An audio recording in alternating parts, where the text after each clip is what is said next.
Colonel Shailendra Singh, बड़ी खबर आ रही है। 14 लोकल लोगों की पहचान की गई है। ये बताया जा रहा है 14 आतंकी हैं, 20 से 40 साल इनकी उम्र बताई जा रही है। क्या कुछ समझा जाए इस खबर से? हालांकि आज एनआईए की जो बैठक है वो जम्मू कश्मीर पुलिस के साथ भी होने जा रही है। मुझे लगता है आज गवर्नमेंट, एनआईए और लोकल सिक्योरिटी फोर्सेस बड़ी क्लैरिटी से काम कर रहे हैं कि ये जो overground worker, underground worker, silent worker, active worker, इन सबको लाइन लगानी चाहिए। मैं मान सकता हूं इसमें एक आध कहीं गलती भी हो जाएगी, लेकिन ज्यादा बड़ी बात यह है कि अगर आप जब खंगालना शुरू करते हैं और अगर छोटे से छोटा प्रूफ मिलता है, आप उस बंदे को उठाइए, क्योंकि अल्टीमेटली ये टेररिज्म जब तक आप इंटरनली खत्म नहीं करेंगे, ये सपोर्ट है, ये सपोर्ट की वजह से आ सकता है आदमी। देखिए, अगर वो 15 तारीख को आए हैं, 15 से लेके 22 तक कहीं ना कहीं कुछ ना कुछ तो किया है। बिल्कुल, रेकी करने भी आए, कई बार लोगों से बातचीत की है। उसमें होता क्या है, मैं आपको बड़ी पर्सनल एक्सपीरियंस से बता रहा हूँ कि आप टेररिज्म के साथ नहीं है, लेकिन वो आदमी जो आपके पड़ोस से गुजरा है, आपको दिख रहा है और आप उसको रिपोर्ट नहीं करते हैं, आप टेररिज्म के साथ हैं अब। क्योंकि टेररिज्म देखना, सहना और ना बोलना अपने आप में एक क्राइम है। उतने आप बराबरी के गिल्टी बराबर हैं, आप होने भी चाहिए। क्योंकि आप, अगर आप टेररिस्ट हैं और मैं चल रहा हूं और मैं आपको देख के ऐसे हो जाऊं, इसका मतलब ये थोड़ी ना कि मैंने टेररिस्ट नहीं देखा।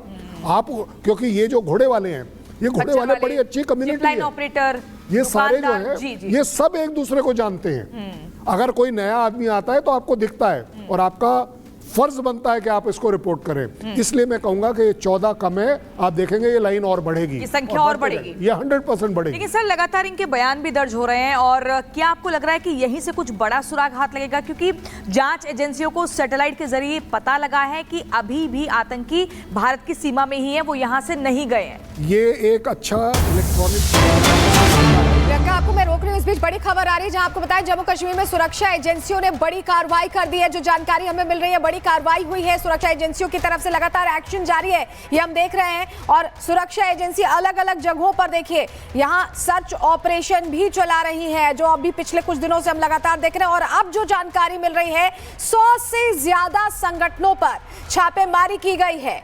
इस वक्त ये बहुत बड़ी अपडेट है जो हम बता रहे हैं। हुर्रियत के कई गुटों पर सुरक्षा एजेंसियों ने छापा मारा। हमारी सहयोगी अनामिका सिंह हमारे साथ जुड़ रही है। अनामिका, हम ये देख रहे हैं कि ट्रैक डाउन किया जा रहा है उस हर मदद करने वाले हाथ को, और यही वजह है कि हुर्रियत के कई ठिकानों पर 100 ऐसे संगठन हैं जिनके ठिकानों पर छापेमारी की गई है।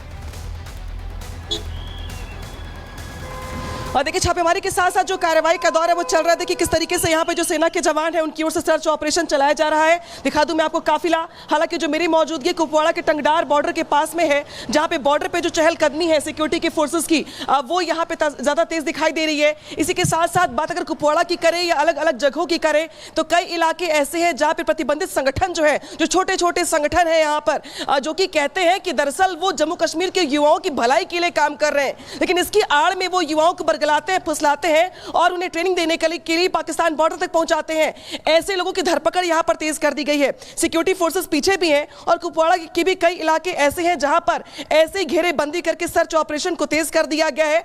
हालांकि जो सवाल पूछा आपने, कैसे कई लोगों को चिन्हित किया जा चुका है, कुपवाड़ा जिले में भी ऐसे कई इलाके हैं, क्योंकि कुपवाड़ा की अगर बात करें तो ये टूरिस्ट प्लेस नहीं है, ये टूरिस्ट प्लेस नहीं है। और देखिए, टूरिस्ट प्लेस ना होने के चलते यहाँ पे जो गांव के इलाके हैं, यहाँ पे छोटे छोटे जो संगठन है जो कि इंडिया में प्रतिबंधित है, चाहे जमात इस्लामी हो, चाहे तरीके जमात हो, चाहे वो बाकी अन्य संगठन हो, वो यहाँ पे युवाओं को भड़काते हैं, बरगलाते हैं। और इसीलिए ऐसे लोगों की पहचान की जा रही सुरक्षा बलों की ओर से, क्योंकि कहीं ना कहीं यही ग्राउंड ऑपरेटर्स जो होते हैं वो यहाँ पे लोकल हेल्प करते हैं, लोकल लोगों को बरगलाते भी हैं, उनसे हेल्प लेते भी हैं, उनकी हेल्प करते भी हैं। और ऐसे में अब ये जो सर्च ऑपरेशन एनआईए की ओर से जो कार्रवाई पहलगाम में चल रही है, जम्मू कश्मीर पुलिस की ओर से जो हेल्पिंग हैंड है वो यही है कि जो लोकल सपोर्ट है, जो लोकल चेन है, उसे तोड़ा जाए। एक तरीके से यहाँ पे जो मददगार होते हैं गांव-गांव में काम यहाँ पर किया जा रहा है। यही वजह कि बड़े स्तर पर चेकिंग चल रही है, छापेमारी चल रही है। आप हमारे साथ बने रहेगा। नामिका, आपके पास हम वापस लौटेंगे, लेकिन स्टूडियो में हमारे साथ खास मेहमान भी जुड़े हुए हैं। हमारे साथ defence expert captain Shyam Kumar जुड़े हुए हैं, group captain UK Devnath sir भी जुड़े हुए हैं। लेकिन श्याम सर, पहले आपके पास मैं आ रही हूँ। मैं ये जो तस्वीरें हम लोग देख रहे हैं, कल 3D मैपिंग होती है, आज एनआईए के डीजी पहुंचते हैं और खुलासा ये होता है कि घाटी में 20 से 40 वर्ष के 14 ऐसे लोग हैं जो मददगार के तौर पर काम कर रहे थे, आतंकी स्लीपर सेल के तौर पर काम कर रहे थे। अब ये घटना होने के बाद जो इनको चुन चुनकर निकाला जा रहा है, अब पूरी सफाई हो जाएगी घाटी की, ऐसा लग रहा है।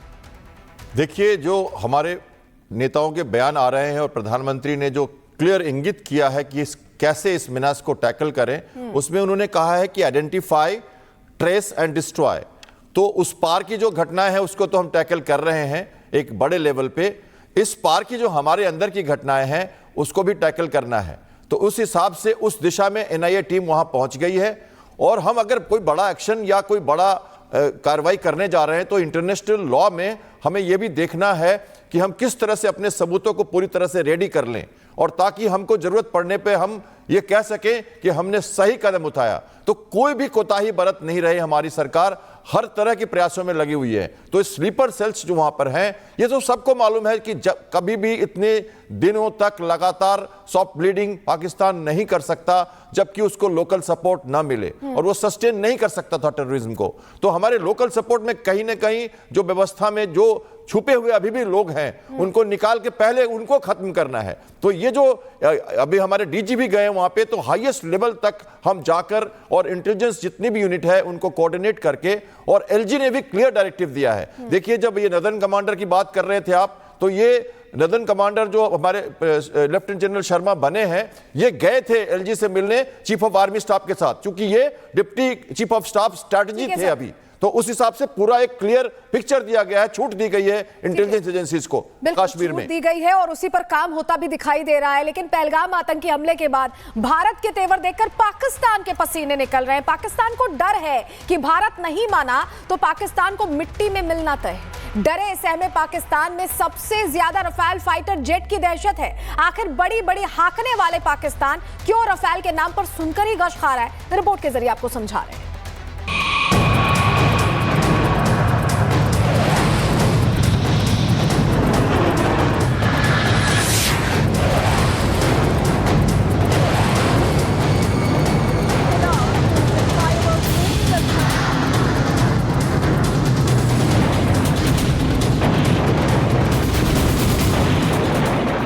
पाक की सिट्टी पिट्टी गुम है। हिंदुस्तान का एक्शन देखकर पाक टेंशन में है। पाक को डर सता रहा है कि भारत किसी भी वक्त उस पर हमला कर सकता है, जिसे लेकर पाकिस्तान के हाथ पांव फूले हैं। पाक की सबसे बड़ी टेंशन यह है कि आखिर जंग खाए हथियारों के दम पर उसकी सेना भारत का सामना कैसे कर पाएगी। लेकिन पाकिस्तान के लिए इस वक्त सबसे बुरा सपना रफाल बन गया है। रफाल की दहशत पाकिस्तानियों पर इस कदर हावी है कि इन दिनों पाकिस्तान में हवा की सरसराहट भी हो रही है तो उसकी सेना कांपने लगती है। पाकिस्तान में रफाल की दहशत का आलम यह है कि बीते बुधवार को पूरा पाकिस्तान रफाल के डर से बेचैन दिखाई दिया। पाकिस्तानी सेना अलर्ट पर चली गई और पाक वायुसेना के कैंप में सायरन बजने लगे। दरअसल हुआ ये कि बुधवार को अचानक पाकिस्तानी सेना के कान बजने लगे। उन्हें हवा में रफाल की दहाड़ सुनाई देने लगी। पाकिस्तान को लगा कि भारत ने हमला कर दिया है। इसके बाद आनन फानन में पाकिस्तानी एयरफोर्स को अलर्ट जारी कर दिया गया। बाद में पता चला कि ऐसा कुछ भी नहीं है। सवाल है कि आखिर पाकिस्तान में रफाल को लेकर इतना डर क्यों है? तो रफाल की दहशत की वजह समझिए। दरअसल पाकिस्तान के पास भारत के फाइटर जेट रफाल के मुकाबले के लिए कोई फाइटर जेट है ही नहीं। रफाल का सामना करने के लिए वो जिस F-16 फाइटर जेट पर भरोसा करता है वो रफाल के सामने टिक ही नहीं सकता। रफाल हर मामले में F-16 पर भारी पड़ेगा। पाकिस्तान का F-16 फाइटर जेट तीसरी पीढ़ी का लड़ाकू विमान है, जबकि राफेल 4.5 जनरेशन का है। राफेल एक साथ कई टारगेट लॉक कर सकता है, जबकि F-16 ऐसा नहीं कर सकता। राफेल छिपे हुए लक्ष्यों पर भी अचूक निशाना साधने में सक्षम है।